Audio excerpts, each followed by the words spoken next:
مقدمے کو مکمل کرنے کے بعد ہم شرح میت کی پہلی نوع کو پڑھ رہے ہیں۔ تو پہلی نوع ابھی ہم نے بالکل تھوڑی سی پڑھی ہے، آج ہم پڑھیں گے وَهُوَ اتصال الشیء بالشیء اما حقیقتاً نحو به داء و اما مجازاً۔ یہاں سے پڑھتے ہیں۔ تو سب سے پہلے کیا جی، ہوا ضمیر پر بحث پیچھے ہو چکی ہے، اجرا اس پر تفصیل ہو چکا ہے۔ جو اجرا پیچھے ہوا ہے وہی اجرا ہے ضمیر کا۔ اچھا، یہ ضمیر کون سی ہے؟ متصل ہے منفصل ہے؟ ضمیر منفصل ہے۔ اور آپ نے یہ پڑھ رکھا ہے ضمیر منفصل جب کلام کی ابتدا میں آ جائے، بعد میں کوئی اسم آ جائے تو ضمیر مرفوع منفصل مبتدا بنتی ہے، اور ما بعد جو اسم آ رہا ہے وہ کیا بن جاتا ہے؟ خبر بن جاتا ہے۔ اور ضمیر مرفوع منفصل اکثر طور پر کیا بنتی ہے؟ مبتدا بنتی ہے۔ ضمیر مرفوع منفصل اکثر طور پر تو یہ ضمیر مرفوع منفصلہ ترکیب میں کیا بنے گی؟ مبتدا۔ تو یہ ضمیر کا پھر ہم نے مرجع بھی دیکھنا ہے، وہ مرجع کون ہے جی؟ بتاؤ پھر۔ ہوا اتصال الشیء بالشیء میں یہ جو ہوا ضمیر آ رہی ہے، اس ضمیر کا مرجع کون ہے؟ یہ پیچھے آپ نے پڑھا نا الباء للالصاق، یہ جو الصاق ہے نا، الصاق یہ ہوا ضمیر کا مرجع ہے۔ اور آپ نے پڑھا راجع اور مرجع کے درمیان مطابقت کا ہونا ضروری ہے، مطابقت بھی پائی جا رہی ہے، مطابقت بھی پوری ہے۔ آگے چلتے ہیں جی، اتصال الشیء یہ مفرد ہے مرکب ہے؟ مرکب ہے۔ مرکب کسے کہتے ہیں؟ جو دو یا دو سے زیادہ کلمات کو ملا کر بنایا گیا ہو اور زیادہ معانی پر دلالت کرے۔ یہ کتنے کلمات کو ملا کر بنایا گیا ہے؟ دو کو، ایک ہے اتصال اور ایک ہے الشیء۔ اچھا، یہ بن گیا مرکب۔ تو پھر سوال ہوگا یہ مرکب مفید ہے یا مرکب غیر مفید؟ تو بتاؤ یہ کون سا مرکب ہے؟ مرکب غیر مفید ہے۔ مرکب غیر مفید کی کتنی قسمیں پڑھی ہیں؟ 14 قسمیں آپ نے پڑھی ہیں۔ ان 14 قسموں میں سے یہ کون سی قسم ہے؟ مرکب اضافی۔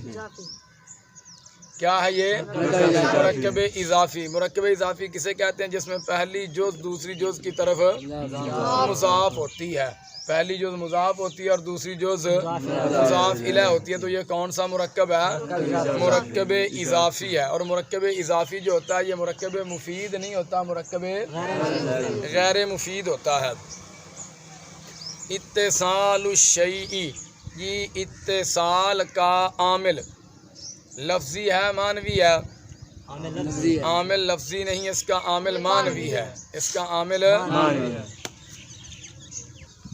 کا عامل کون ہے؟ اتصال مصدر کا عامل معنوی ہے۔ اور عامل معنوی کون ہے؟ ابتدا۔ ابتدا کا کیا عمل ہے؟ مبتدا اور خبر دونوں کو سمجھ آ گئی بات کی؟ تو اس کا ہو گیا عامل معنوی۔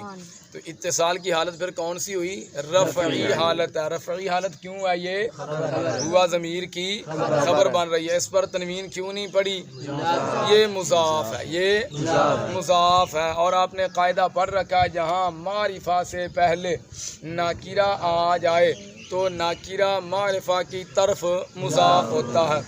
اتصال ناکرہ الشیء الف لام کے ساتھ، تو اتصال جو ہے یہ مضاف ہے، الشیء مضاف الیہ ہے۔ آگے چلیں جی، بالشیء ہزارہ الشیء کی کون سی حالت ہوگی؟ پھر اتصال مضاف ہوا تو الشیء کی کون سی حالت ہے؟ جری حالت ہے۔ کلام عرب میں کتنی چیزیں مجرور ہوتی ہیں؟ صرف 2 چیزیں مجرور ہوتی ہیں۔ کلام عرب میں تیسری چیز مجرور نہیں ہو سکتی۔ اگر تیسری چیز آپ کو کوئی مجرور نظر آئی تو پکی بات ہے وہ توابع کی اقسام میں سے کوئی قسم بنے گی۔ 2 مجرور کون سے ہیں؟ ایک وہ جس پر حرف جار داخل ہو جائے، اور ایک وہ جو مضاف الیہ ہوتا ہے۔ یہ ہیں 2 مجرور۔ تیسرا مجرور آپ کو نظر نہیں آئے گا۔ اگر نظر آ گیا تو وہ توابع کی اقسام میں سے کوئی قسم، جیسے آپ نے ابھی ترکیب پہلے کی تھی، بسم اللہ الرحمن الرحیم۔ ادھر آپ دیکھ لیں، بسم اللہ، اس میں جلالت کی حالت ہے جری۔ کیوں جری ہے؟ یہ مضاف الیہ ہے۔ یہ کیا ہے؟ اب آگے الرحمن ہے اور الرحیم ہے، حالت تو ان کی بھی جری ہے، حالت ان کی بھی جری ہے، اور مجرور صرف دو چیزیں ہوتی ہیں جس پر حرف جار داخل ہو جائے۔ الرحمن پر بھی حرف جار نہیں ہے، الرحیم پر بھی حرف جار نہیں ہے، تو یا مضاف الیہ ہوتا ہے مجرور، دوسرا مجرور کون ہوتا ہے؟ مضاف الیہ۔ الرحمن یہ مضاف الیہ نہیں، الرحیم یہ مضاف الیہ نہیں، تو جو ہم کہتے ہیں کلام عرب میں صرف دو چیزیں مجرور ہیں، ان میں سے تو یہ کوئی مجرور نہیں بنانا، الرحمن بنانا، الرحیم بنا ہے، تو کہیں گے بھائی یہ توابع کی اقسام میں سے پہلی قسم صفت ہے، پہلی قسم صفت ہے۔ تو کلام عرب میں صرف دو چیزیں مجرور ہوتی ہیں، مرفوع 8 ہیں، منصوبات 12 ہیں، اور مجرورات 2 ہیں۔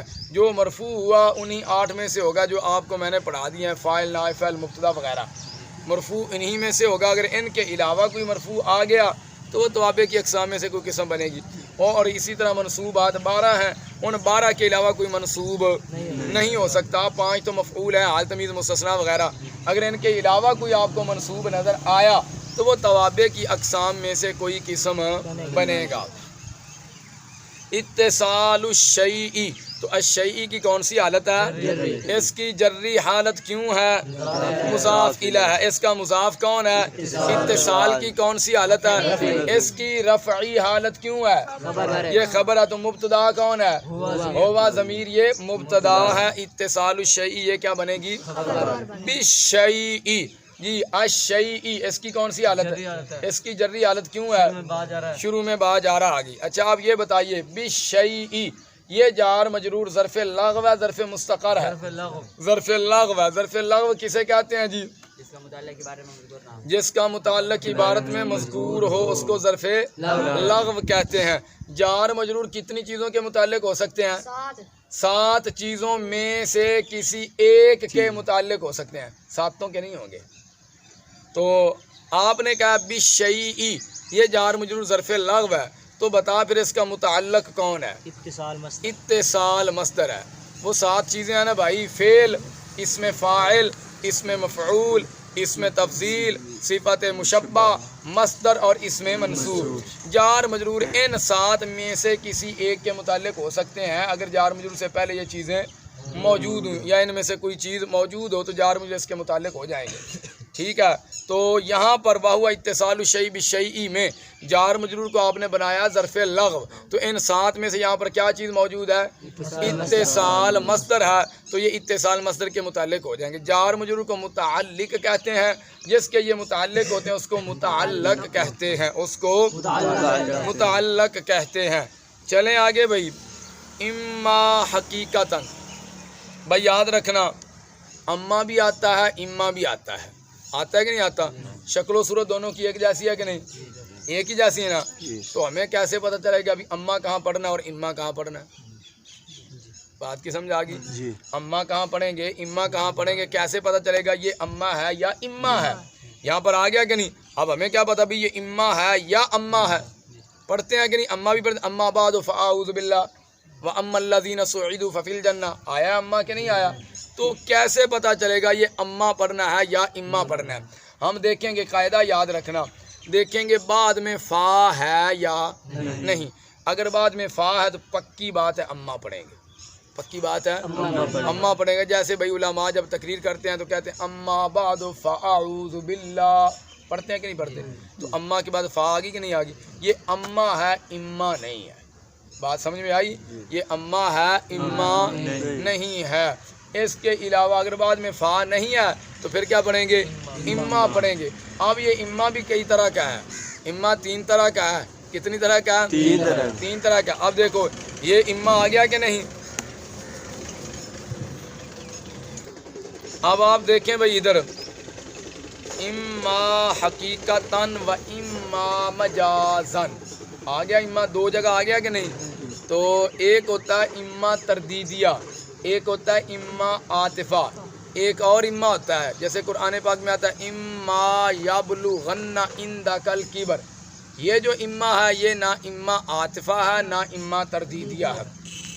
پہچان بتاتا ہوں آپ کو اما تردیدیہ اور اما عاطفہ کی۔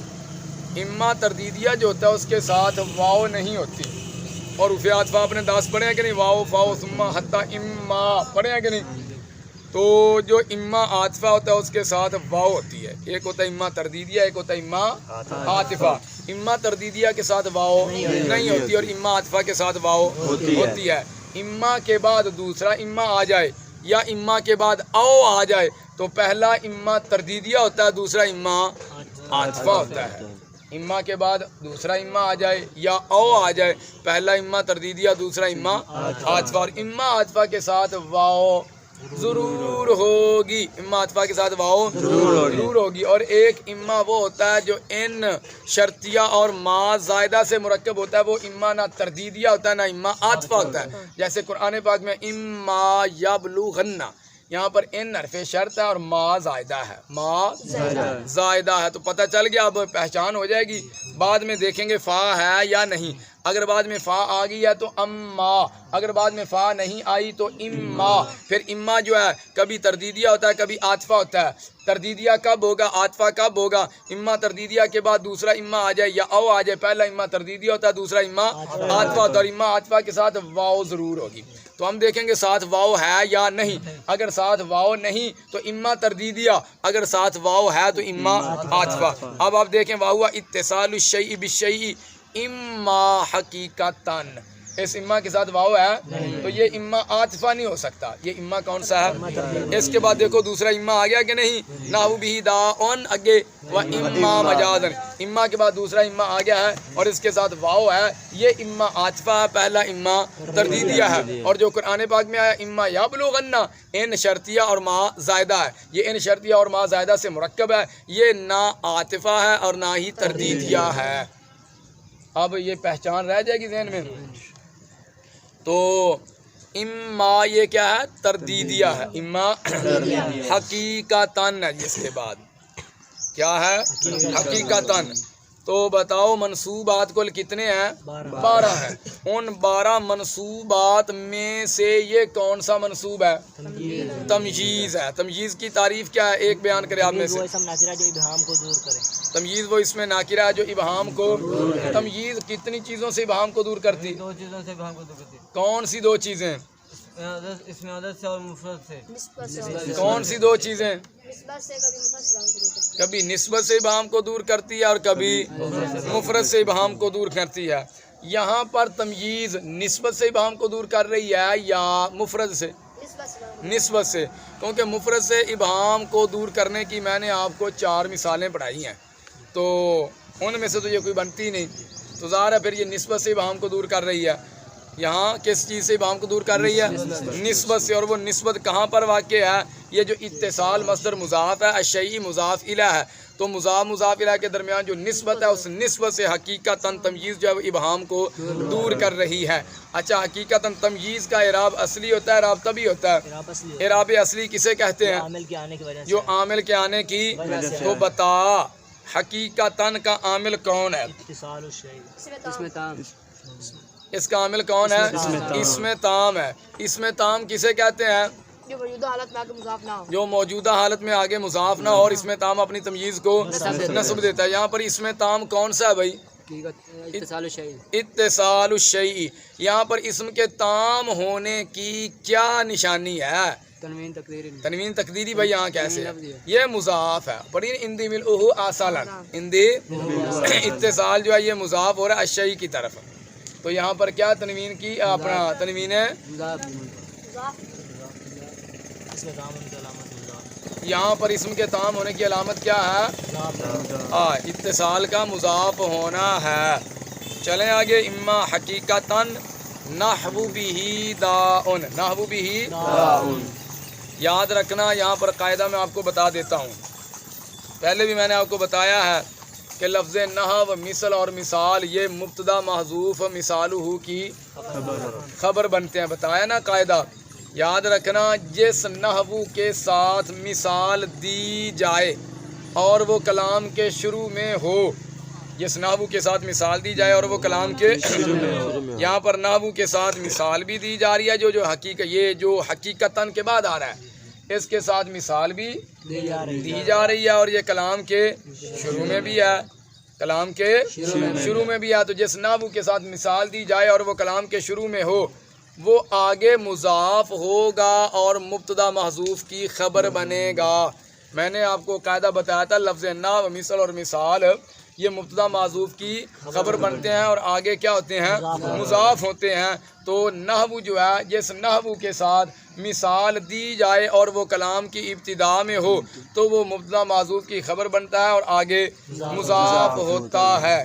اچھا، اور جس نحو کے ساتھ مثال دینا مقصود نہ ہو، جس نحو کے ساتھ مثال دینا مقصود نہ ہو، مثال دینا مقصود نہ ہو وہ نہ وہ ترکیب میں کبھی کیا بنتا ہے اور کبھی کیا بنتا ہے. جیسے بھئی نور الایضاح کے اندر ایک عبارت آتی ہے نحو القبلہ، نحو القبلہ، تو یہاں پر مثال دینا مقصود نہیں، یہاں پر نحو جو ہے یہ مفعول فی بن رہا ہے. قدوری کے اندر عبارت آتی ہے نحو المرواتی، نحو المرواتی، یہاں بھی مثال دینا مقصود نہیں ہے تو یہ بھی نحو کیا بنے گا مفعول فی. ہدایت النحو میں عبارت آتی ہے ان نحو علم باصول یعرف بها، یہ النحو جو ہے کلام کی ابتدا میں تو ہے لیکن اس کے ساتھ مثال دینا مقصود نہیں، یہ مبتدا بن رہا ہے. یہ کیا بن رہا ہے؟ بات سمجھ میں آ گئی. یہ جس نحو کے ساتھ مثال دینا مقصود نہ ہو وہ نحو ترکیب میں کبھی کیا بنتا ہے اور کبھی کیا بنتا ہے. جیسے نحو القبلہ، نحو المروہ، ان نحو علم باصول یعرف بها. اور اگر نحو کلام کی ابتدا میں نہ ہو، اور اگر نحو نا کلام کی ابتدا میں ہو اور اس کے ساتھ مثال دینا مقصود ہو پھر وہ آگے مضاف ہوتا ہے، مبتدا محذوف کی خبر بنتا ہے. اور اگر کلام کی اور اگر اس سے مثال دینا مقصود نہ ہو تو کبھی کیا بن جاتا ہے کبھی کیا بن جاتا ہے. جیسے نحو القبلہ، نحو المروہ، النحو علم باصول یعرف بها. اور اگر نحو کلام کی ابتدا میں نہ ہو تو وہ نحو بھی کیا بنتا ہے مبتدا محذوف کی خبر نہیں بنے گا، وہ نحو بھی مبتدا محذوف کی خبر نہیں بنے گا. جیسے یہ آگے عبارت آ رہی ہے نا وللاستعاناتی نحو کتبت بالقلم، نحو وللاستعاناتی ایک ترکیب یہ بھی کی گئی ہے واو استینافیہ ہے. للاستعاناتی یہ جار مجرور آپ نے پڑھا ہے، جو پہلے آ جائیں جار مجرور پہلے آ جائیں اور کوئی اسم بعد میں آ جائے تو جار مجرور کو خبر مقدم بناتے ہیں اور ما بعد اسم کو مبتدا مؤخر بناتے ہیں. جیسے آتا نا قرآن پاک میں اس کی کافی مثالیں ہیں. فیہا سر بیادہ الملک فیہ ہدن ولہم عذاب علیم، یہ ساری یہی مثالیں ہیں. جار مجرور پہلے آ جائے کوئی بعد میں اسم آ جائے تو جار مجرور کو خبر مقدم اور ما بعد اسم کو مبتدا مؤخر بناتے ہیں. تو للاستعانت ایک ترکیب ادھر یہ بھی کریں گے، واو بنائیں گے استینافیہ، للاستعانت جار مجرور خبر مقدم ہوگا اور نحو کتبت بالقلم یہ مبتدا مؤخر ہوگا. ایک ترکیب یہ بھی ہو سکتی ہے. تو جب اس کو مبتدا مؤخر بنائیں گے تو دیکھیں اب یہ نحو جو ہے یہ کلام کی ابتدا میں نہیں ہے، کلام کی یہ کیا بن گیا مبتدا بن گیا خبر. حالانکہ نحو کیا بنتا ہے جو پہلا قاعدہ میں نے آپ کو پڑھایا کہ نحو کے ساتھ مثال دی جائے اور وہ کلام کے شروع میں ہو تو مبتدا محذوف کی خبر بنتا ہے. چلیں آگے. نحو بھی داء و اما مجازن، نحو کے بارے میں آپ نے پڑھ لیا کہ یہ کیا ہوتا ہے مضاف ہوتا ہے کہ نہیں ہوتا. نحو کے ساتھ ادھر مثال بھی دی جا رہی ہے، کلام کی ابتدا میں بھی ہے، یہ مبتدا محذوف مثال ہو کی خبر بنے گا اور آگے یہ مضاف ہوگا بھی داؤن کی طرف. اور یاد رکھنا نحو جو ہے نا نحو یہ ہمیشہ مفرد کی طرف مضاف ہوتا ہے، جملہ کی طرف مضاف نہیں ہوتا. اگر اس کے بعد جملہ آ جائے، اگر اس کے بعد جملہ آ جائے تو پھر وہ مراد اللفظ ہوگا. کیا ہوگا؟ مراد اللفظ ہوگا. لفظ نحو کی جو اضافت ہے وہ کس کی طرف ہوتی ہے؟ مفرد کی طرف ہوتی ہے. کس کی طرف ہوتی ہے؟ مفرد کی طرف ہوتی ہے. اگر جملہ کی طرف ہو جائے تو پھر وہ مراد اللفظ ہے، جملہ کی طرف مضاف ہو جائے گا. نحو بھی داؤن تو نحو جی چلیں آگے. بھی داؤن، بھی داؤن تو یہ داؤن کیوں مرفوع پڑھ دیا ہم نے؟ ابھی آپ کو قاعدہ بتایا ہے میں نے، وَلَهُمْ عَذَابٌ عَلِيمٌ فِيهِ هُدًى وَلِلْإِسْتِعَانَةِ نَحْوُ كَتَبْتُ بِالْقَلَمِ. تو کیوں مرفوع پڑھا ہے ہم نے داؤن کو؟ بھی داؤن، بتاؤ داؤن کیوں مرفوع ہے؟ یہ مبتدا مؤخر ہے اور خبر مقدم کون ہے؟ نحو بھی. خبر مقدم کون ہے؟ بھی. اور مبتدا مؤخر کون ہے؟ داؤن. قانون کیا ہے جی؟ جہاں جار مجرور پہلے ہو بعد میں کوئی اسم آ جائے تو جار مجرور کو خبر مقدم بناتے ہیں اور ماں بعد اسم کو مبتدا مؤخر بناتے ہیں. یہی ترکیب ادھر ہوگی بھی دا ان میں. آگے چلیں جی. وَإِمَّا مَجَازًا وَإِمَّا مجازن. اب دیکھیے یہ اما کون سا ہے؟ عاطفہ ہے. کیسے پتا چلا؟ اس کے ساتھ واو آ گیا ہے تو آگے لفظ آ رہا ہے مجازن. ہم اما کو ہم نے کیا بنایا ہے؟ عاطفہ. اس کے بعد کیا آ گیا؟ مجازن. تو پکی بات ہے مجازن کا کسی پر عطف ہے. کس پر عطف ڈالو گے؟ پیچھے منصوب کون ہے؟ حقیقتاً. اس کا عطف کس پر ہے؟ حقیقتاً پر. معطوف علیہ اور معطوف دونوں کا اعراب ایک ہوتا ہے. معطوف علیہ اور معطوف دونوں کا اعراب تو حقیقتاً بھی منصوب ہے مجازن بھی حقیقتاً بھی منصوب ہے اور مجازن بھی منصوب ہے. میں نے آپ کو بتایا تھا نا جس کو ہم نے تابع بنایا ہے اس کو اور اس سے پہلے والے اسم کو ملا لیں. پہلے حقیقتاً بعد میں مجازن. دونوں کو ملا لو. دیکھو درمیان میں حرف عطف ہے یا نہیں. اگر درمیان میں حرف عطف ہے تو پہلے کو معطوف علیہ دوسرے کو. تو دیکھو درمیان میں حرف عطف ہے کہ نہیں؟ اما آ گیا کہ نہیں؟ آ گیا. تو درمیان میں حرف عطف آ گیا. پہلے کو بنائیں گے معطوف علیہ دوسرے کو معطوف بنائیں گے. چلیے جی اب ہم اس جملہ کی کرتے ہیں ترکیب. ہوا اتصال الشیء. واو جو ہے یہ عاطفہ ہے. ہوا اتصال الشیء. میں نے آپ کو بتایا ضمیر مرفوع منفصل اکثر طور پر ترکیب میں کیا واقع ہوتی ہے؟ مبتدا واقع ہوتی ہے اور کبھی یہ تاکید بھی بن جاتی ہے. ہوا ضمیر مرفوع منفصل مبتدا راجع بسوئے الصاق. اتصال مضاف الشیء مضاف الیہ. با جارا الشیء مجرور. جار اپنے مجرور سے مل کر ظرف لغو ہوا اتصال مصدر کا. ظاہر جار مجرور 7 چیزوں میں سے کسی ایک کے متعلق ہو سکتے ہیں تو ان 7 میں سے ایک مصدر بھی ہے. اتصال یہ باب افتعال کا مصدر ہے اور اصل میں یہ کیا تھا؟